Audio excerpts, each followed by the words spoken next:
Chào các anh chị và các bạn, quý cô chú. À, đang cùng Phát Huy chia sẻ một cái chủ đề mà Phát Huy cho rằng nó ảnh hưởng đến các cháu. Năm chú bé mà bây giờ gọi là năm chú bé ở thiền am bên bờ vũ trụ của các anh chị.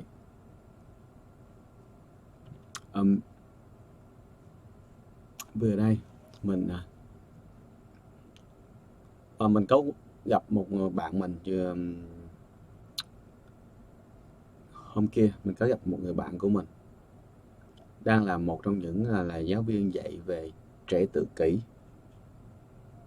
Anh này là chuyên về tâm lý luôn các anh chị. Thì mình có trao đổi một số vấn đề, cũng hỏi thăm nhau rồi vậy đó. Thì vô tình anh ta cũng biết cái kênh của mình đó, cũng với cái kênh của mình thì anh ta muốn nói rằng là đang nói về cái vụ các bé một like một liếc gì đây hả đó. Bắt đầu là mình mới nói câu chuyện bởi vì mình thấy cái vụ việc đó nó đưa ra thì như vậy, cũng kể chỉ đứng với phương diện là chỉ nói về thông tin thôi. Thì đứng với một cái góc độ là cái người mà đang chữa bệnh cho các bé tự kỷ, thì anh ta mới nói rằng là rất nhiều nguyên nhân mà dẫn đến các bé tự kỷ. Trong đó có một nguyên nhân là các bé là trẻ mồ côi đó. Thì anh ta muốn nói là vấn đề về tâm lý trẻ em là một trong những tâm lý cực kỳ khó khăn các anh chị, nhưng mà nó cũng sẽ khó khăn hơn, nó cũng sẽ nguy hiểm hơn khi mà cái người mà đối diện với các vấn đề về tâm lý trẻ em. Vậy tâm lý trẻ em mồ côi nó khác như trẻ em bình thường như thế nào? Thì Phát Huy xin chia sẻ đến các anh chị một số thông tin để mình hiểu. Khi mình biết thêm một số thông tin thì các anh chị mới thấy rằng là tâm lý đối với các trẻ mồ côi nó nguy hiểm như thế nào. Mà nếu trường hợp mà như tờ báo Công lý nói là các em có cha có mẹ, nhưng mà các em luôn bị ám thị, ám thị là nghĩ mình là không có cha mẹ, mình là mồ côi, thì điều gì sẽ xảy ra các anh chị? Rồi, trước tiên thì mình có một số thông tin như thế này về vấn đề là định nghĩa cái tâm lý trẻ mồ côi trước hả các anh chị ha. Trẻ mồ côi là được xem là không nơi nương tựa, hoặc là bị bỏ rơi, hay là những trường hợp mà không được sự chăm sóc của giáo dục của gia đình và người giám hộ đó. Chẳng hạn như là sau khi sinh con, cha mẹ bỏ con, không chăm sóc, không nuôi dưỡng. Cha mẹ, người giám hộ để trẻ em cho người khác nuôi, cắt đứt quan hệ. Đó, không thực hiện nghĩa vụ đóng góp nuôi dưỡng trẻ em mặc dù có khả năng thực hiện nghĩa vụ đó. Hoặc trẻ mồ côi là những trẻ mất cả cha lẫn mẹ, hoặc chỉ mất mẹ hoặc cha, nhưng người còn lại không đủ năng lực pháp lý để nuôi dưỡng, chẳng hạn như là bị tâm thần, đang trong thời kỳ chấp hành án các anh chị. Thì theo quy định của pháp luật, những bé đó sẽ được xem là trẻ mồ côi. Những trẻ em bị bỏ rơi từ khi mới sinh ra cũng được xem là trẻ mồ côi nha các anh chị đó. Vậy thì độ tuổi nào được xem là trẻ mồ côi? Thì độ tuổi được xem là trẻ mồ côi là dưới 16 tuổi các anh chị. Rồi đó, vậy thì những em mà bị được gieo vô trong đầu là các em là trẻ mồ côi, thì thường các em sẽ bị gì? Tự ti, bất chấp, trả thù tất cả. Đúng rồi, một trong những nguyên nhân các anh chị. Về tâm lý của các em, của những em mà trong đầu của mình luôn cho rằng là mình không có cha có mẹ, thì các em sẽ thường mắc phải những cái vấn đề gì khi mà lớn lên, và cần can thiệp hay không để mà giúp các em hòa nhập. Đó là một cái điều mà gây tạo ra gây rất nhiều tranh luận ở trong cái thế kỷ 20 các anh chị. Vì ở đó từ cái trong cái xã hội ở đây không phải là vấn đề của xã hội Việt Nam không đâu, mà vấn đề đây là toàn cầu. Vì vậy nên cái môn học xã hội á, trong đó có một môn là vấn đề về các vấn đề xã hội, thì trong đó có trẻ em các anh chị. Thì cái này đã phát triển rất lâu rồi ở tại các nước phát triển, các nước tư bản đó. Thì nhưng mà cái môn này thì nó còn rất là hạn chế ở tại Việt Nam mình. Vì Việt Nam cái vấn đề thay đổi xã hội á, nó còn nằm trong cái việc mà gọi là gì, nó nằm trong cái văn hóa của nền nông nghiệp á các anh chị. Văn hóa cây lúa nước á, vẫn còn rất sâu, cho nên cái việc mà can thiệp vô của vấn đề trẻ em nó phải là một vấn đề cơ cấu nữa đó. Thì về nguyên tắc á, thì các cháu sẽ bị mắc phải những cái triệu chứng như thế này các anh chị, mà nếu không can thiệp sớm thì sẽ là những mối nguy hiểm cho các cháu lẫn cho xã hội. Đầu tiên nhất là các bé bị niềm tin bị phá hoại các anh chị.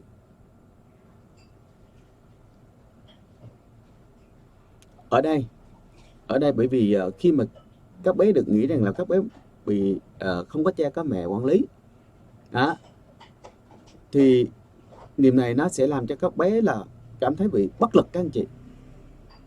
Các bé chỉ có buộc và phải, buộc và phải, chỉ nghĩ rằng là mình bây giờ mình không còn ai để mà thương yêu nữa, cho nên bây giờ muốn mà tồn tại được thì buộc phải làm theo cái tổ chức đang nuôi dạy mình, buộc phải làm theo những người mà đang nuôi dạy mình đó. Cho nên các bé bị ức chế tâm lý ngay từ đầu các anh chị. Và một cái nữa là nó có gọi là những niềm tin, ảnh hưởng đến niềm tin đó, thì có những niềm tin gây thảm họa. Ở đây là gì? Bởi vì các bé không có được lựa chọn cho khả năng tương lai, và những điều mà các bé thấy nó bị xa vời với thực tế. Ví dụ như bé được biết rằng bé chỉ nghĩ là bé một cô cha mẹ, thì sẽ được những câu hỏi là sao bạn kia có cha mẹ mà con không có cha mẹ? Cha mẹ con đâu? Tại sao cha mẹ con không có ở đây? Đó, đúng không? Đó là cái thứ nhất. Rồi con không có mẹ. Ví dụ như cái bé phát tâm hay là đức tâm gì đó, nói mẹ con ở trên trời rồi nhưng mà không có, chưa bao giờ thấy nói chuyện bố. Vậy là khuyết hẳn luôn cả hai cái luôn các anh chị, hai cái luôn đó. Và đương nhiên bây giờ trẻ chỉ đang bị nhồi vô là bị thiếu thôi các anh chị. Nhưng khi bắt đầu từ tuổi 6 tuổi trở đi cho tới dưới 16 tuổi là 10 năm, là 10 năm khủng hoảng nặng nhất của những trẻ, tâm lý về vấn đề khủng hoảng tâm lý trầm trọng của những trẻ mồ côi, nặng cực kỳ luôn các anh chị. Và để từ từ Pháp Khôi sẽ nói về vấn đề là vì sao mà nó nặng như các anh chị ha. Rồi bây giờ chị nói là các cái đặc tính này. Thứ hai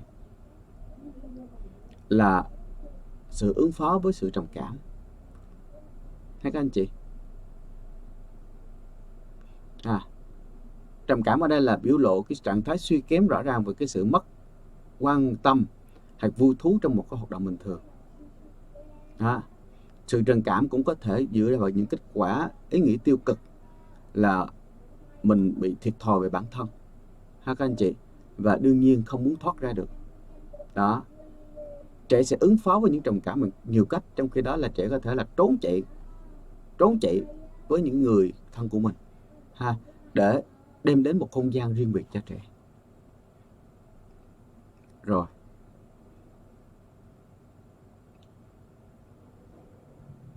còn gì nữa không?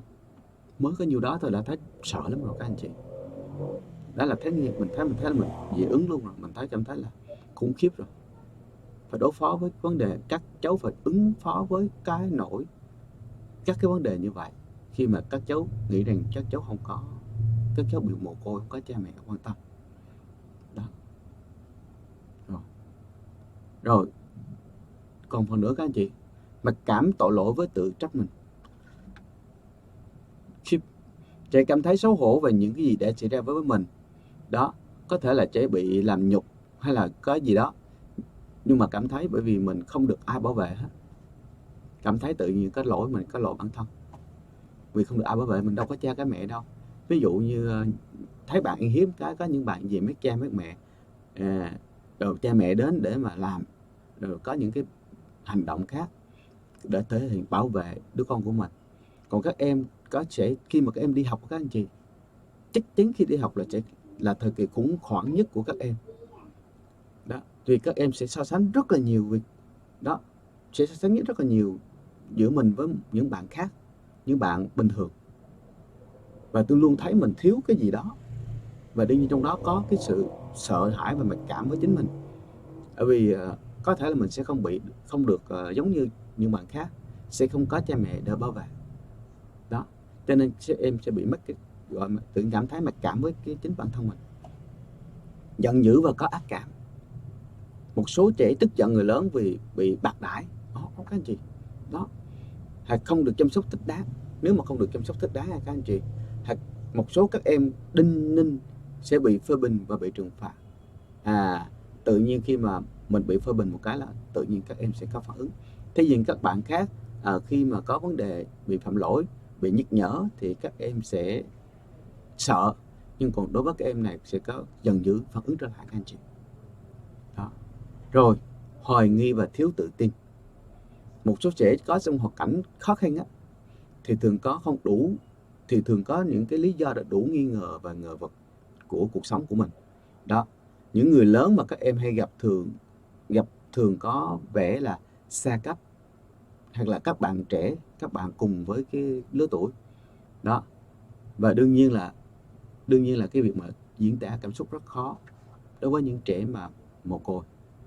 Vì các em cảm thấy thiếu tự tin thì đương nhiên cái thiếu tự tin là cái thứ duy nhất để các em không thể nói, vì các em cái gì cũng em tin tưởng, không tin vào chính khả năng của mình, các em không có làm được bất cứ gì hết. Các em cứ cho mình là mình bị phụ thuộc, mình không được, mình bị là người bị vừa ra. Có những em suy nghĩ đến tích tiêu cực các anh chị, là mình là người thừa tải của xã hội, cho nên là mình vừa sinh ra ba mẹ mình bỏ đi đó. Pháp Quý đã từng gặp như vậy rồi, tại vì trong cách đây 1 năm và tới bây giờ mình vẫn còn hỗ trợ cho các bé, gọi trẻ em đường phố và trẻ em mồ côi của một cái trung tâm mà mình đến đó để dạy tin học, và mình đến đó để mà mình sửa chữa máy móc đồ giúp cho các cháu đó. Thì cái tâm lý đó đúng là có thật các anh chị, Pháp Huy không có nói ngoa đâu. Các em sẽ thấy sống vô một cái nhà đông con các anh chị, cảm giác nó đã khủng khiếp rồi, huống hồ chi là nếu mà các em ở trại trẻ mồ côi thì cái khủng khiếp nó như thế nào các anh chị đó. Cho nên các em sẽ bị ức chế nhiều thứ, và cái việc mà diễn tả bằng cảm xúc không có dùng đâu, dùng bằng bạo lực không các anh chị.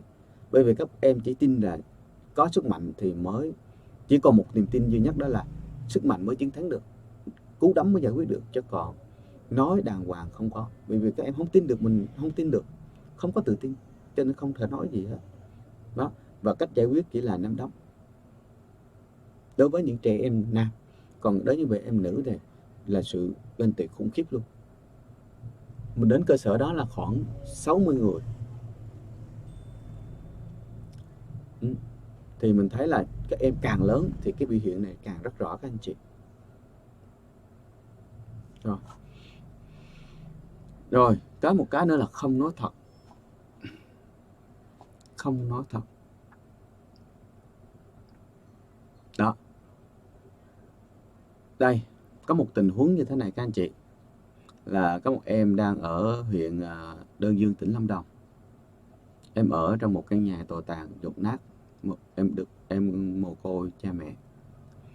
Lúc mới sinh ra thì vậy, nhưng mà giờ không xác định được bố mẹ, cho nên khi mà em nói á, em kể về vấn đề của bố mẹ em á, thì em vẫn nói em là người có cha mẹ. Em nhà là người ở lúc nào cũng, nói chung là em kể với những người khác là em là được tình thương rất nhiều, của người trong gia đình. Đó, có nghĩa là em tự động viễn tưởng ra một ước mơ các anh chị, và trong cái ước mơ đó nhiên nhói trong em một cái niềm ước mơ. Và đương nhiên khi em nói với người khác, em luôn nói về ước mơ của em giống như là sự thật về các anh chị. Đó, em không chấp nhận sự thật và em sợ cái sự thật đó.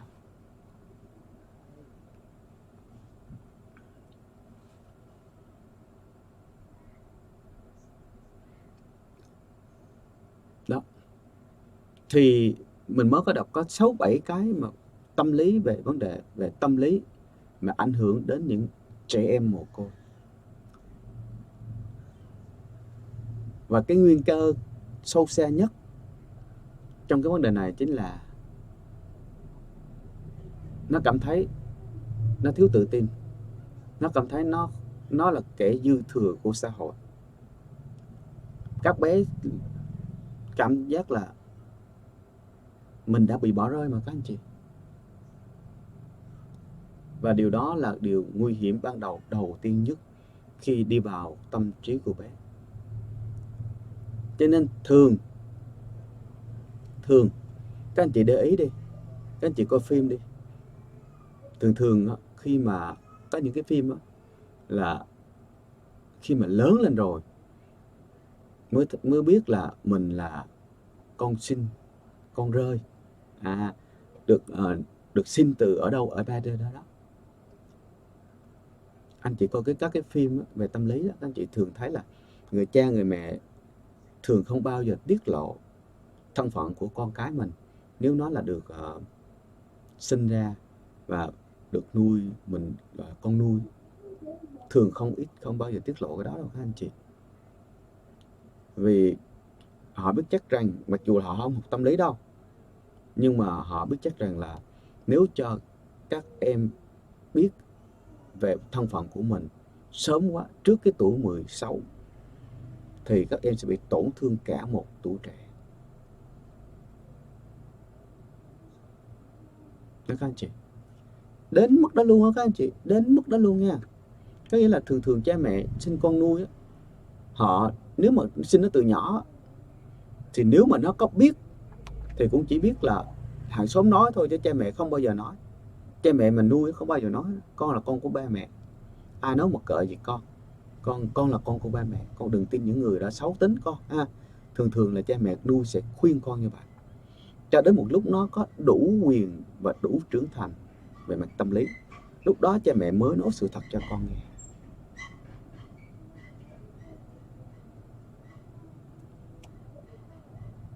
Hai các anh chị. Đó là chuyện bình thường của chúng ta đang thấy về vấn đề là trẻ em mồ côi, và xã hội của chúng ta đang hết sức để mà làm điều đó, để bảo vệ cho các cháu, để giúp cho các cháu phát triển tâm lý một cách bình thường.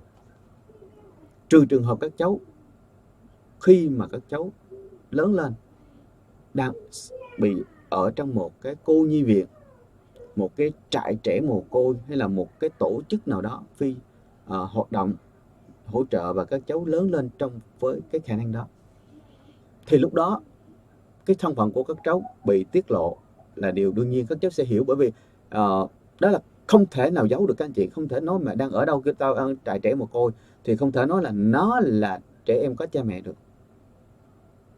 Nhưng nếu mà nó ở trong một môi trường khác thì cái việc trách nhiệm của người giám hộ và cái người nuôi phải cố gắng giữ cho đến lúc các cháu có thể hình thành được cảm xúc, có thể hiểu được chính mình, có thể quyết định được chính tương lai của mình, lúc đó mới cho biết các cháu về thân phận của các cháu. Đó không phải là tình yêu mà còn là trách nhiệm nữa các anh chị.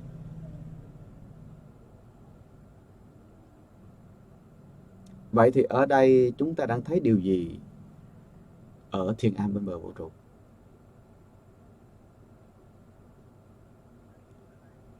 Nếu sự thật, nếu giả thuyết, còn cái này đang chờ cơ quan chức năng họ sẽ làm, họ sẽ có kết quả ha. Còn về vấn đề đây là giả thuyết thôi nha các anh chị, của một tờ báo. Tờ báo chỉ là đưa tin thôi, cho nên mình không thể kết luận được ngay lập tức. Nhưng mà mình dựa vào cái thông tin mà tờ báo này là tờ báo chính thống, và đương nhiên là tờ báo của một cơ quan quản lý cấp cao nhất của ngành tư pháp. Nếu chỉ theo thông tin này thôi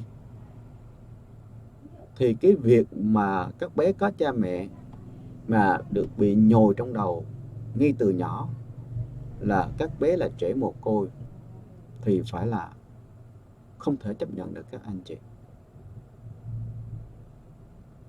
Vì như thế rõ ràng các bé đã bị gọi là tự kỷ ám thị, tự tiêm nhiễm vô đầu. Người lớn tiêm nhiễm vô đầu các cháu, để các cháu sẽ cho tự động các cháu sẽ cảm thấy tủi thân các anh chị ha. Đó là một cái thứ nhất. Rồi, nếu để trường hợp các cháu thật sự là trẻ mồ côi, nhưng mà ở chỗ đó không phải là trẻ mồ côi, mà là một nơi gọi là tư thất, để mà chỗ đó là tu hành, thì liệu tiết lộ cho các cháu biết được thân phận mồ côi có quá sớm không?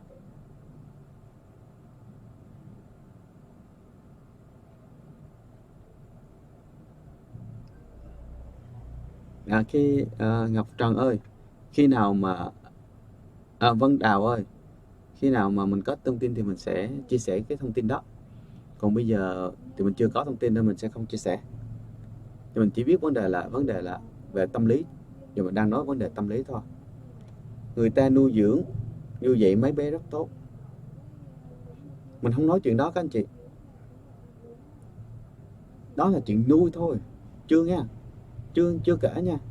Nhưng mà cái việc mà tiêm vào đầu các cháu là trẻ mồ côi là nguyên nhân sâu xa nhất để dẫn đến các hành động và các tập tính của các cháu, khả năng của các cháu khi bắt đầu hòa nhập với cuộc sống bên ngoài.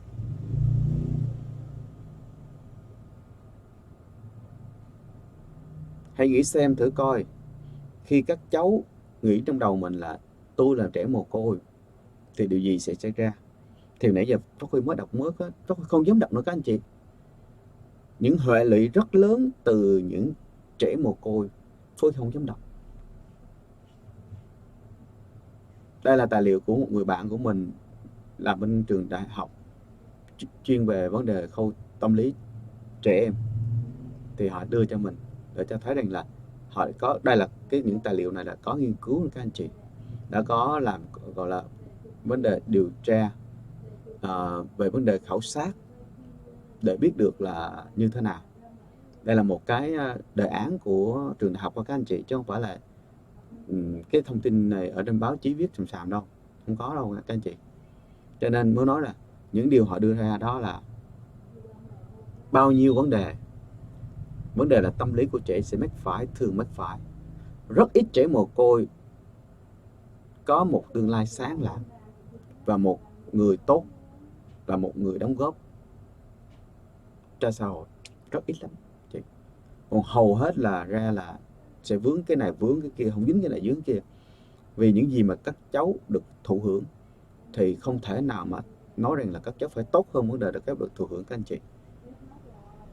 Đó. Còn bây giờ mà vì sao mà mình luôn luôn có nhận cái lập luận của các anh chị là các cháu được nuôi dưỡng, được giáo dục rất tốt. Đó. Thì cái lập luận này đối với một cơ sở khác thì mình có thể là mình chấp nhận. Nhưng mà đối với ở một cái trường hợp khá đặc biệt, nhất là ở tại Tỉnh Thất Bồng Lai, thì các anh chị hãy xem coi thử là sự thật của vấn đề đó là gì.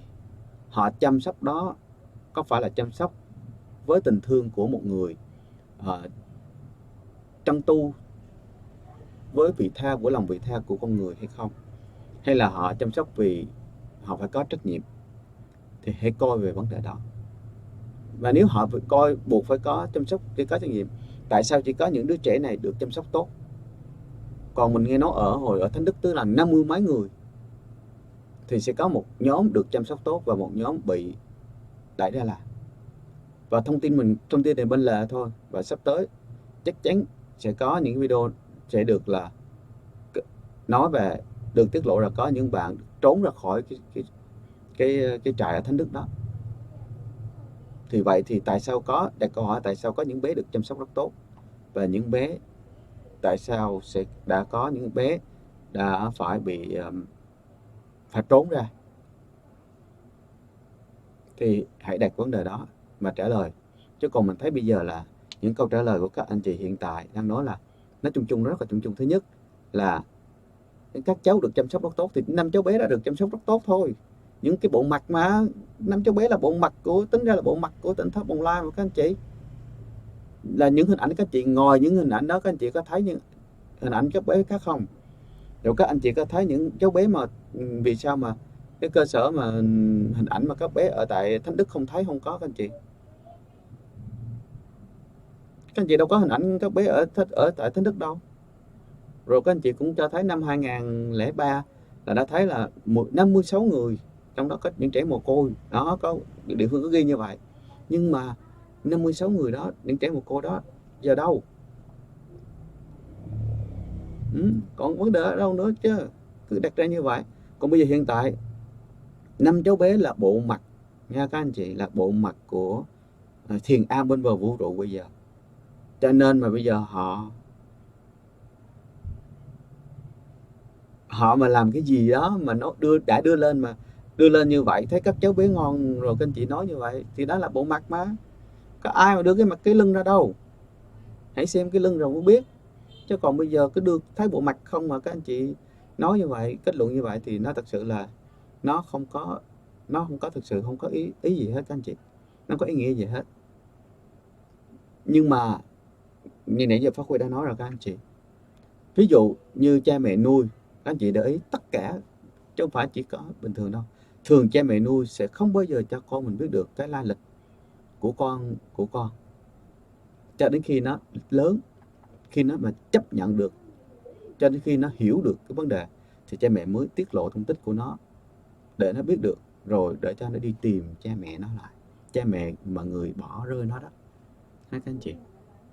Đó, vậy cho nên các anh chị mới thấy là có những cuộc chia tay, những cuộc thất lạc, mồ côi 30 mấy năm, 40 năm, có những lúc cần 50 năm về, các bé đó vẫn đi tìm được. Bởi vì cái người mà nuôi á, họ chờ tới các bé đủ trưởng thành tâm lý để nói về tương lai của cái quá khứ của bé, để cho các bé vẫn được trong tâm hồn của các bé là người cha người mẹ đó không từ bỏ mình. Đó là chuyện bình thường một con người phải làm các anh chị, và đó là trách nhiệm. Còn bây giờ ở chỗ này chúng ta thường thấy này, các bé bị tiết lộ đời tư sớm quá, các bé bị ghim trong đầu quá sớm, là các bé mồ côi. Và đương nhiên cái tuổi này là cái tuổi mà sẽ hình thành cá tính, hình thành nhân cách, hình thành từ A tới Z đấy anh chị. Mà bị tiêm vô trong đầu như vậy rồi, thì liệu có một nhân cách tốt hay không? Không phải đùa. Bây giờ các cháu chưa đi học, vậy các cháu đi học thì điều gì sẽ xảy ra? Sự ganh tị có không anh chị? Có, hồi nãy có đưa nói anh chị đó. Sự mặc cảm có anh chị? Có các anh chị. Sự giận dữ, tức giận và phản ứng một cách gọi là bộc phát có anh chị? Có các anh chị. Và đương nhiên, và điều các cháu luôn luôn là dễ bị mắc phải, đó là không nói thật. Đó. Rồi sẽ thấy, vì các cháu hôm nay còn quá nhỏ, chưa đủ để mà đến trường đâu.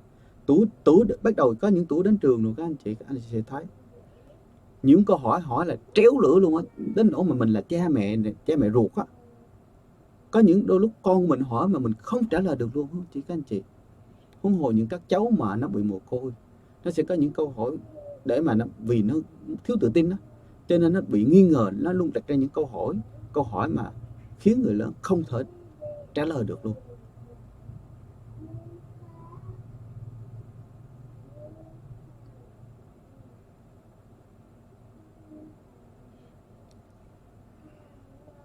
Cho mình đọc một chút xíu, nãy giờ mình đang nói cho nên mà không đọc hết các cái comment của các anh chị thì có thể là không trả lời được cho các anh chị.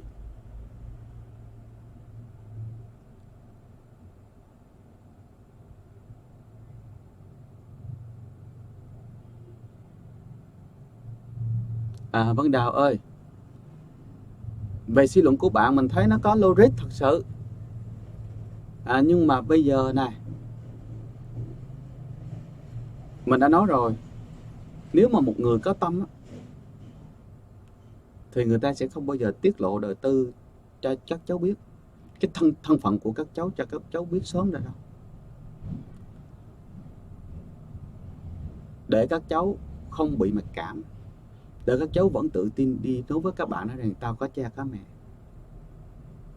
Hai các anh chị. Và đương nhiên những cái gì mà các cháu sẽ bị ảnh hưởng khi mà các cháu biết rằng là các cháu là mồ côi thì anh chị thấy rồi đó. Và đương nhiên các anh chị cũng có thể search trên mạng nhiều lắm những thành phần mà bây giờ dạng thành phần bất hảo, là những thành phần bị khuyết về gia đình, trong đó thành phần đó có trẻ mồ côi các anh chị. Và lý do đó cho nên khiến đó là những gì mà chúng ta đang phải suy nghĩ, phải đánh đo đó, chứ không phải đùa đâu các anh chị. Cho nên là thấy như vậy, mình nói đó là bộ mặt thôi nha, bộ mặt, vì các cháu là bộ mặt cho nên phải chuốt, phải chải, phải son phấn. Anh chị ngủ dậy anh chị không đánh phấn thì sao anh chị dám lên đưa bộ mặt ra cho công chúng, đúng không? Có ai đưa bộ mặt móc mình lên cho công chúng đâu. Ví dụ cái thực tế chẳng hạn như này, mình nám mặt đi, nhưng mà khi đi ra công chúng thì phải đánh son cho trắng, được những chỗ này tự nhiên đâu thấy nám đâu, đúng không? Mắt thiếu không có lông mày chứ cũng bấm cái dán lông mày lên cho nó lên, đúng không? Để ra công chúng thì thấy mắt mình này. Còn vấn đề ví dụ môi hàm ếch thì cũng có thể đánh sao, nếu làm sao cho nó ra nó đẹp một chút xíu, như môi vậy như Phát Huy vậy chứ. Bây giờ tại vì mình là đàn ông cho mình không ấy, chứ gặp chị em thử đi, kéo lên chút xíu, đánh sao cho nó mỏng cái nét để cho nó đỏ lên, cái ngậm vậy cho nó môi nó mỏng ra. Đó là bộ mặt, cho nên là đương nhiên chúng ta phải làm sao đó để cho nó mang hình ảnh ấn tượng, giá trị đến cho người xem. Chứ còn bây giờ thực chất có ai dám để mặt móc lên đâu. Mà hiện tại là các cháu là hiện tại là bộ mặt truyền thông đó nha các anh chị, là bộ mặt gọi là kiếm cơm nhiều lắm đó nha các anh chị. Không có anh em các cháu, liệu các mạnh thường quân có gửi tiền vào hỗ trợ không?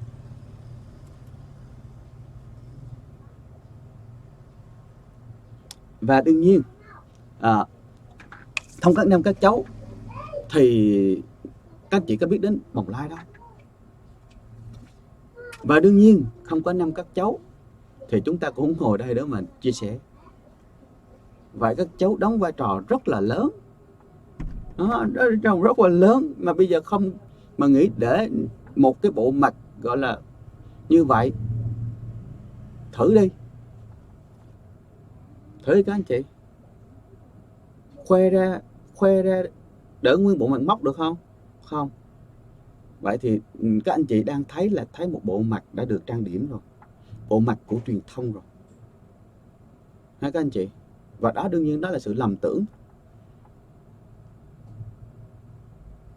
Chứ còn mà hãy nhìn sâu một chút các anh chị sẽ thấy nó khác Nhìn sâu một chút các anh chị sẽ thấy nó khác. Không cần chi đâu các anh chị hãy coi lại tất cả các video trên kênh 5 chú Tiểu, các anh chị sẽ thấy nó khuyết khiếp nhiều lắm, khuyết điểm nhiều lắm. Các anh chị chỉ nghe được cái dạ cái thưa thôi.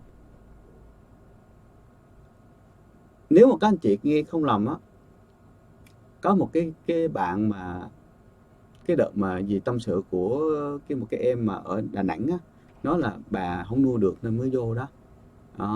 Với thời điểm là mình bé Anh Tâm với cái bạn đó, cái bé đó là cũng được chắc khoảng mười mấy tuổi rồi đó. Các bạn hãy nghe cái âm thanh xung quanh đi, mình nghe mà mình giật mình luôn các anh chị. Nhưng mình thấy cái này mình không quan tâm, mình nghe mà giật mình luôn. Con chừa đừng đánh con nữa, nghe mà khiếp hồn các anh chị. Và cái video đó mình cũng đã down xuống rồi.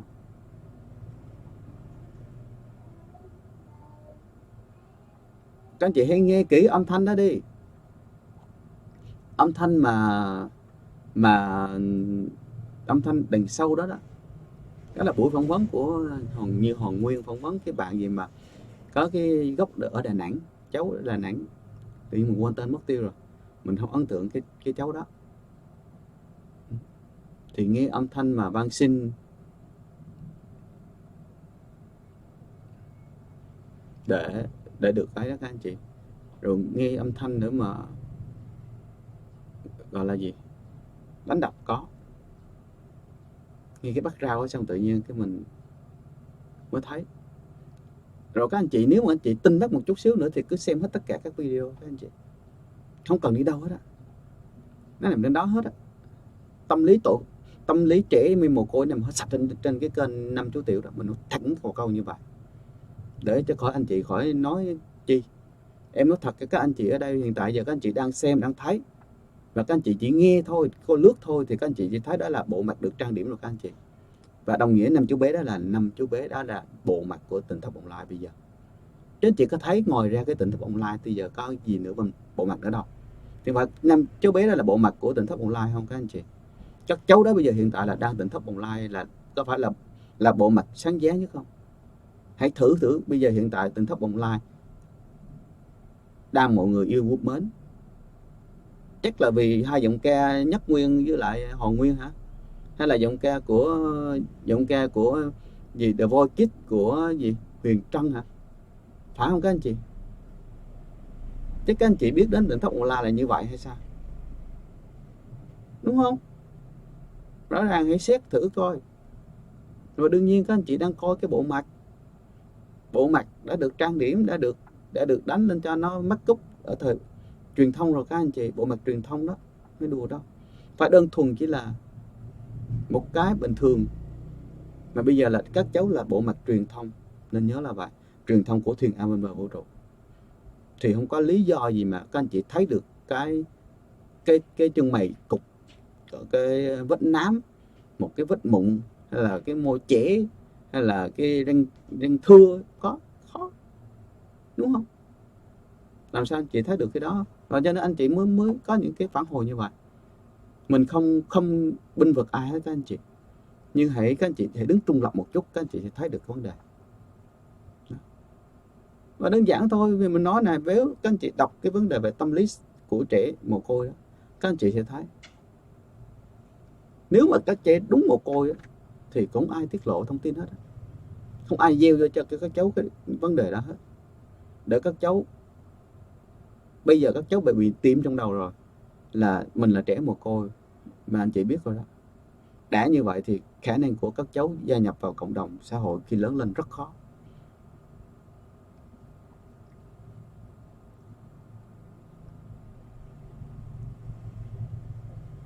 Rồi, thì mình nói là như vậy để cho các anh chị thật sự là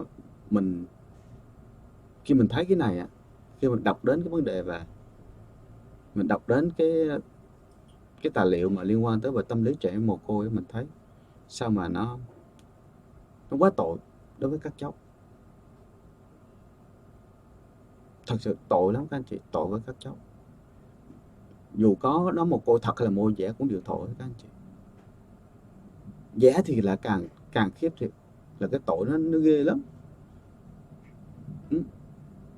Mà thật thì cũng vậy, vì các cháu đang được là gì, vì các cháu biết cái thân phận mình quá sớm thì sẽ không bao giờ tốt cho những trẻ đó phát triển được. Thì mình nói khẳng định với các anh chị, cho tới thời điểm này, dù có thật hay không có thật, các cháu đều tội.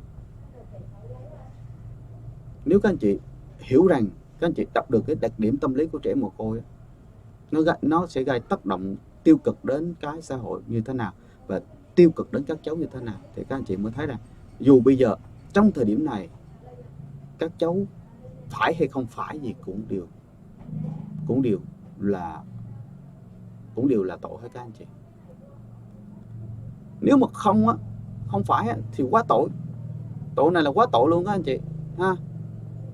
Mà phải thì bây giờ cũng tội, bởi vì các cháu biết tới cái thân phận các cháu quá sớm, biết trước cái tuổi mà định hình được tâm lý, Cái tuổi mà định hình bắt đầu phát triển về tâm lý và nhân cách là bắt đầu từ 7 tuổi các anh chị.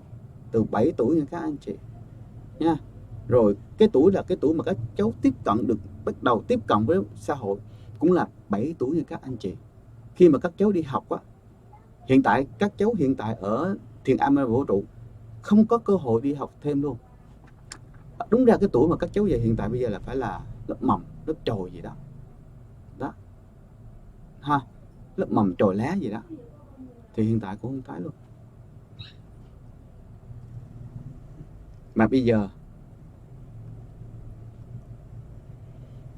mình thấy đang có gì mất tín hiệu hả các anh chị? Anh chị có thấy mất tín hiệu không?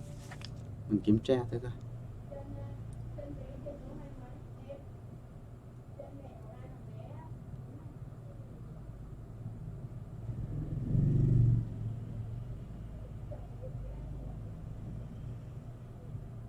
Xin lỗi chút xíu nha, mình kiểm tra tín hiệu cái nha.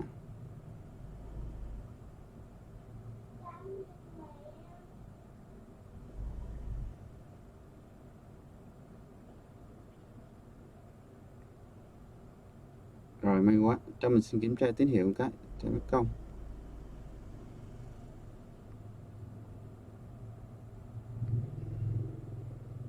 Rồi các anh chị,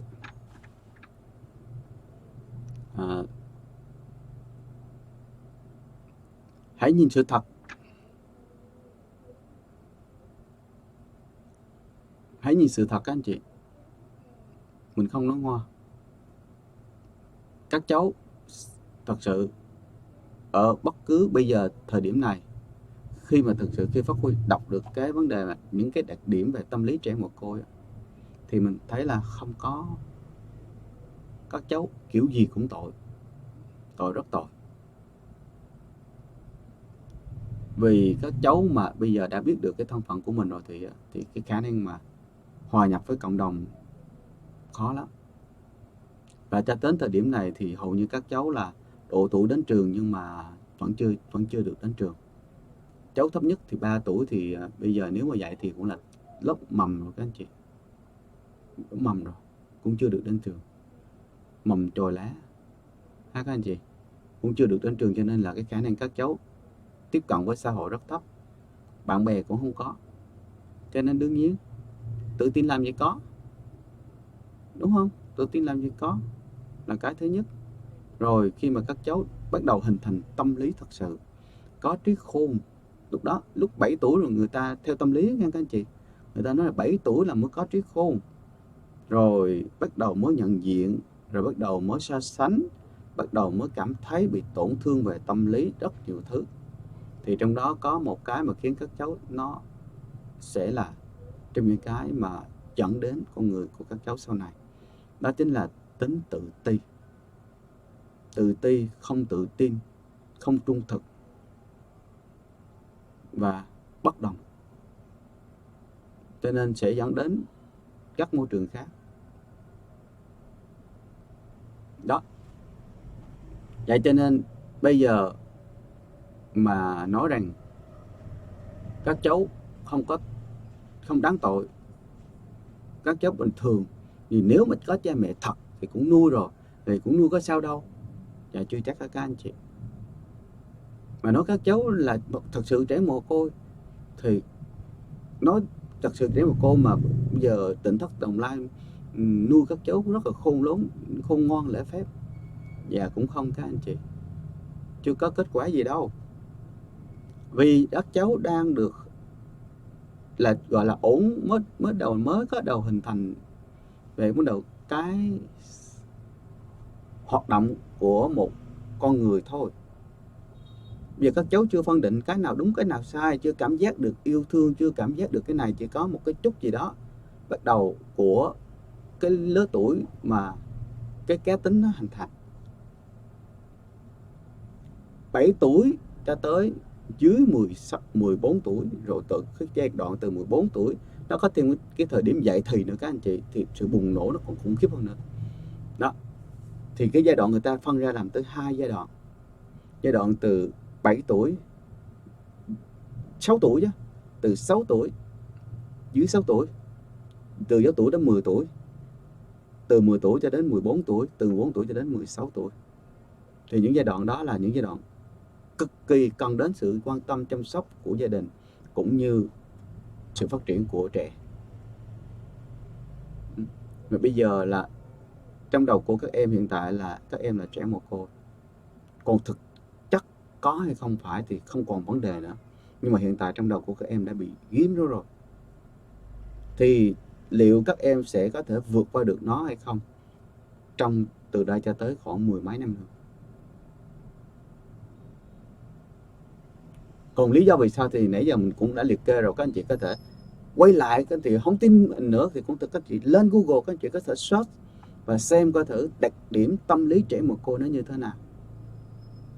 Đó, không tin em cũng được, không sao hết. Các anh chị cứ lên trên mạng có 100.000 tài liệu nói về vấn đề đặc điểm trẻ tâm lý trẻ mồ côi, và đương nhiên sẽ bị ảnh hưởng. Mình không phát huy rất là nói rằng là không có đâu, không có sao đâu, các em đang ngon lành lắm. Tôi không tin đâu các anh chị, vì chưa đến lúc phải bộc phát, vì cái tuổi này chưa phải bộc phát đâu các anh chị.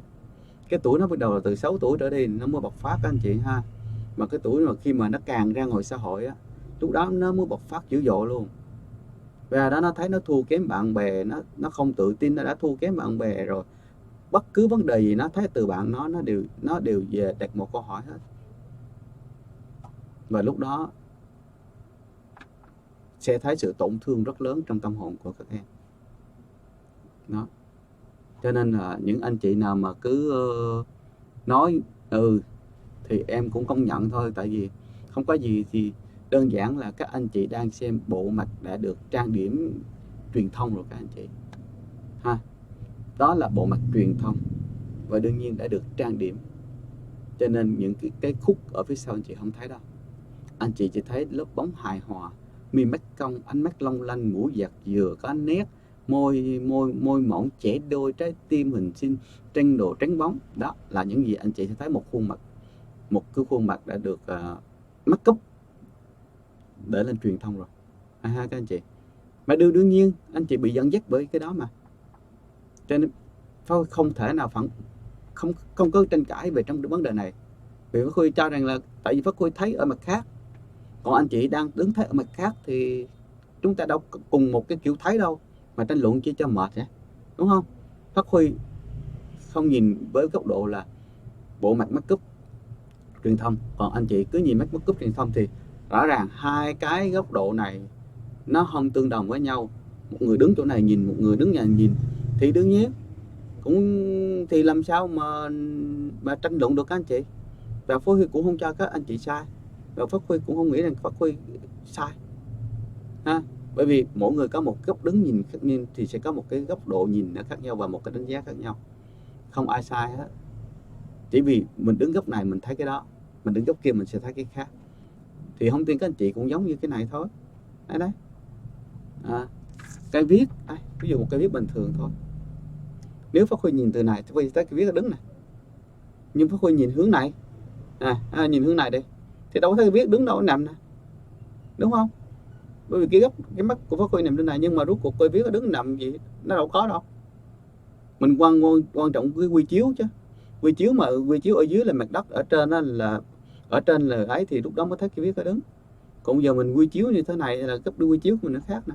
Mình thấy cây viết ở đâu, nó tới mà, đúng không? Nếu mình quy chiếu hướng này là hướng đến, hướng này là hướng đi, thì rõ ràng cái cây viết nó đang là chia mũi rồi mà, thì rõ ràng cũng một cây viết thôi. Nhưng anh chị sẽ thấy toàn bộ cây viết nếu anh chị đứng góc này. Nhưng mà Pháp Huy đâu thấy toàn bộ cây viết được, Pháp Huy chỉ thấy một cái đốm đen không thôi, chứ không phải. Hay là Pháp Huy đứng góc này thì Pháp Huy thấy cả cây viết nó cam bóc này, nhưng có thể hướng này, anh chị đứng hướng này nhìn tới thì anh chị có thấy cây viết có cái móc viết không? Không có. Nhưng mà khi đưa ra tới này thì có này. Đó. Vậy thì quan trọng là mình đứng ở góc độ nào thì mình sẽ thấy ở góc độ đó thôi. Vậy nên chúng ta không cần phải tranh cãi ở đây, cũng không cần phải chửi nhau ha. Mà có thấy nhiều người cũng vô comment đá đấm gì đây tùm lum quá trời. Thì mình tin rằng là rõ ràng mỗi người có một đứng góc độ khác nhau, thì cái quan điểm của người đó cũng sẽ khác nhau. và chúng ta có thể là trùng quan điểm vì chúng ta cùng góc độ, nhưng mà chúng ta có thể là không cùng quan điểm bởi vì chúng ta không đứng ở cùng một góc độ. Vậy thì không có gì phải tranh cãi với nhau hết, mình chỉ đưa ra quan điểm thôi. Còn đừng có vì như vậy anh không đứng cùng góc độ với tôi cho nên là tôi có thể chửi anh, thì điều đó là không hợp lý ha các anh chị. Hãy như Jenny Wong chửi thằng điên dễ thương gớm không? Rồi thì mình cũng không thể nào mà mình mời bạn vô coi thì đâu phải mình ấy đâu ha, chửi mình thì thằng điên thì thôi chứ biết sao bây giờ. Rồi xin cảm ơn các anh chị đã cùng phát huy chia sẻ những cái quan điểm. Có thể là các anh chị sẽ thấy đúng hay là sai, thì cái này nó phụ thuộc vào cái việc mà chúng ta nhìn nhận nó ở góc độ nào.